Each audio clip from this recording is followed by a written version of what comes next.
Chapter की theory की बात की जाए तो इसमें एक जो मैंने अभी पहले पढ़ाया रियल जीडीपी, नॉमिनल जीडीपी, वो है एक GDP as an indicator of welfare. और अब जो मैं टॉपिक स्टार्ट कर रही हूँ उस टॉपिक से रिलेटेड 100 क्वेश्चंस है जिन्हें हम कहते हैं रीजनिंग। तो हेडिंग डाल लीजिए रीजनिंग, और ये आता ही आता है, और 2 मार्क का एक, यानी आपको 3 रीजनिंग दे देंगे, 6 मार्क का क्वेश्चन बना देंगे जिसके 3 पार्ट्स होंगे। तो इस रीजनिंग को भी जितने मैं कराऊंगी, 100 से 150 क्वेश्चंस हैं, मैं जितने जितने आपको कराती जाऊंगी आप उतने उतने ही करते जाएंगे, और इसको हम टॉपिक वाइज चलाएंगे। मेन यही है इसमें, बाकी अगर ये निकाल लिया तो सब निकाल लिया। तो अब देखते हैं, क्वेश्चन आएगा, एक लाइन दी होगी और वो बोलेगा whether it will be included in domestic income और नॉट। इन क्वेश्चंस को कैसे टैकल करना है देखिए। तो डोमेस्टिक इनकम से याद रखेंगे, डोमेस्टिक मतलब earned within the domestic territory of a country, यानी प्लेस इज इंपॉर्टेंट। इस जो भी हमें सेंटेंस दिया होगा वहां हम प्लेस पे फोकस करेंगे, यानी अगर वो इनकम हमारी डोमेस्टिक टेरिटरी में अर्न की गई है, यानी इंडिया में अर्न की गई है, तो हम मानेंगे कि वो डोमेस्टिक इनकम में आएगा। तो वहां हमें प्लेस देखना है, यानी सोर्स ऑफ इनकम कहाँ लोकेटेड है वो देखना है। जैसे मैंने कंपनी से प्रॉफिट्स कमाए या मैंने कंपनी से एक इनकम कमाई, तो मुझे देखना है वो कंपनी कहाँ लोकेटेड है, यानी सोर्स ऑफ इनकम कहाँ लोकेटेड है, या मैंने इनकम कहाँ से कमाई है। क्लियर? तो डोमेस्टिक टेरिटरी इंपॉर्टेंट है, यानी यहाँ हम हर में प्लेस देखेंगे, की नोट्स बनाने हैं आपको। फिर सिर्फ और सिर्फ फैक्टर इनकम ही हम लेंगे, यानी अगर उस सेंटेंस में हमें ट्रांसफर इनकम दे रखी है, तो हमने पढ़ा था ट्रांसफर इनकम वो होती है जो विदाउट रेंडरिंग प्रोडक्टिव सर्विस से हो जाती है, और हमने कहा था ट्रांसफर इनकम हम नहीं लेते, यानी हम सिर्फ फैक्टर इनकम ही लेंगे। क्लियर? तो डोमेस्टिक टेरिटरी, इनका एडवांस भी बताऊंगी, बट अभी इतना सोच लो पहले। डोमेस्टिक टेरिटरी यानी आपको प्लेस देखनी है, यानी इंडिया में अर्न करनी होनी चाहिए, यानी जो सोर्स ऑफ इनकम है वो इंडिया होना चाहिए। सिर्फ फैक्टर इनकम ही लेंगे, ट्रांसफर नहीं। मैं ट्रांसफर इनकम के फिर भी एक बार एग्जांपल्स बता देती हूँ। गिफ्ट्स ट्रांसफर, फाइनेंशियल एड, एक कंट्री ने दूसरी कंट्री को दिया क्योंकि बाढ़ आ गई, कुछ काम नहीं किया था, फ्री में मिल गया। तीसरा रेमिटेंसेज, मैंने अपने माँ बाप को पैसे भेजे, उन्होंने कोई काम नहीं किया था, पैसे मिल गए। ओल्ड एज पेंशन, मैं बूढ़ी हो गई हूँ, काम नहीं कर रही हूँ लेकिन पेंशन आ रही है।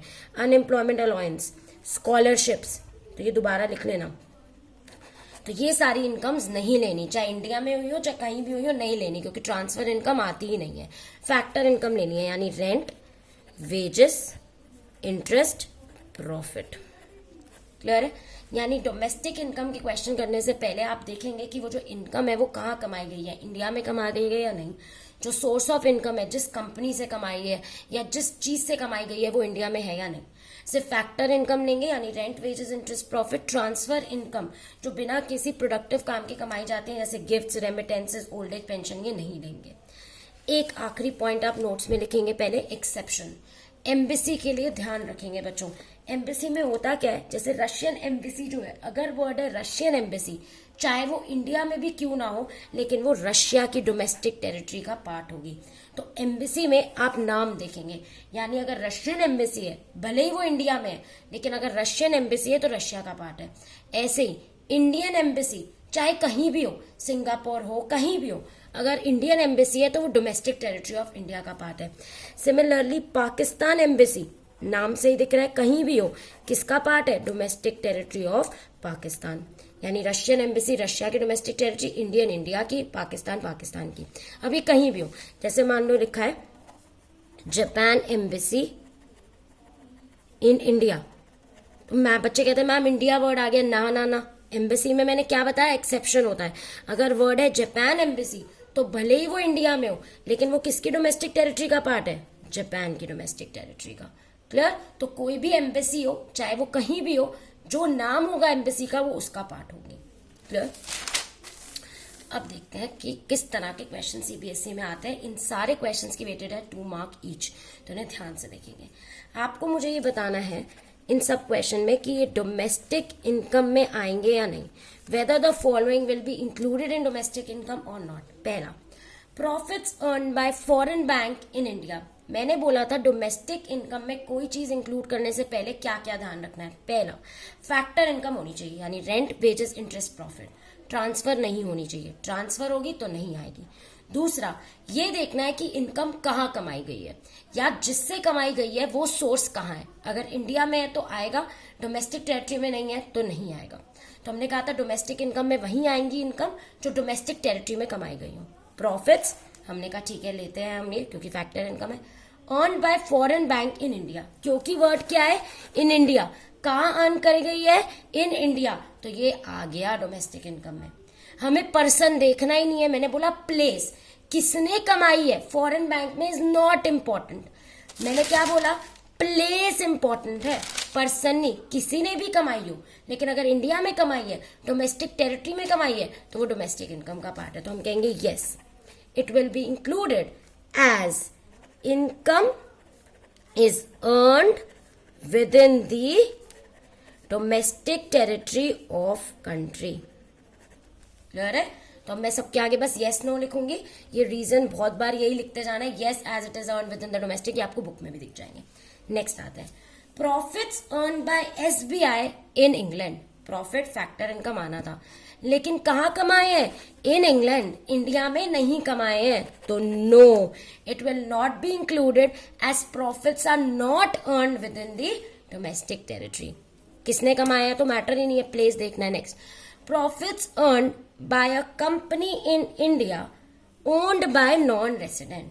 अच्छा, किसने कमाया है, एक कंपनी ने कमाया है। कहाँ कमाया है, in India.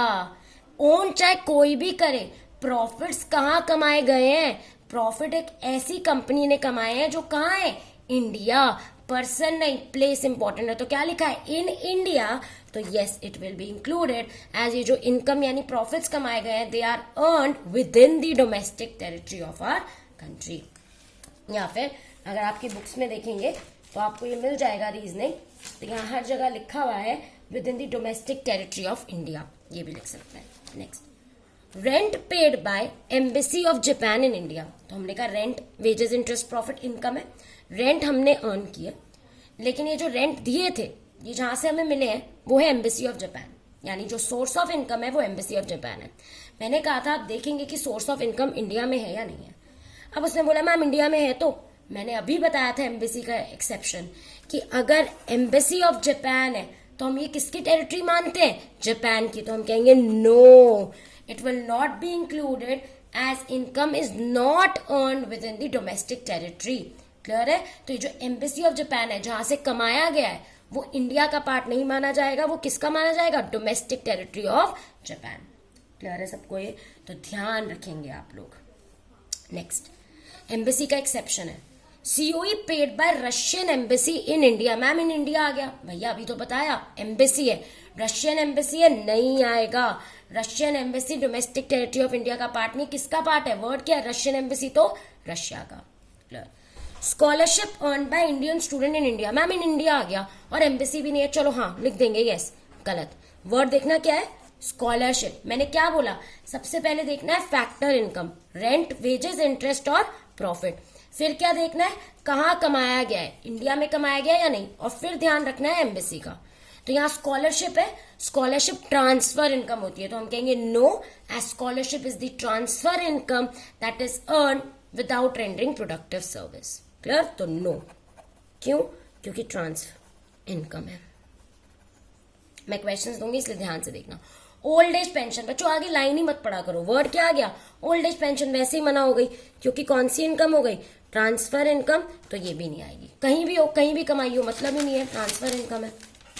Next, factor income earn from abroad. Income कहां से कमाई गई है, बाहर से। क्या इंडिया से कमाई गई है, नहीं। क्या सोर्स ऑफ इनकम इंडिया में है, नहीं। जहां से कमाई गई है, कहां, प्लेस, वो है अब्रॉड, तो नहीं आएगा, नॉट इंक्लूडेड। क्लियर है? तो हमने कहा यहाँ प्लेस इंपॉर्टेंट है, यानी आपको पर्सन नहीं देखना है, प्लेस की जहां से कमाई गई है वो इंडिया में है या नहीं, सोर्स ऑफ इनकम इंडिया में है या नहीं, और फैक्टर इनकम यानी रेंट वेजेस इंटरेस्ट प्रॉफिट ही लेना है, ट्रांसफर इनकम नहीं लेनी। एम्बेसी में ध्यान रखना है कि अगर रशियन एम्बेसी इन इंडिया भी लिखा है तो भी वो नहीं आएगा, क्योंकि रशियन एम्बेसी रशिया की डोमेस्टिक टेरिटरी का पार्ट है, एम्बेसी में एक्सेप्शन है।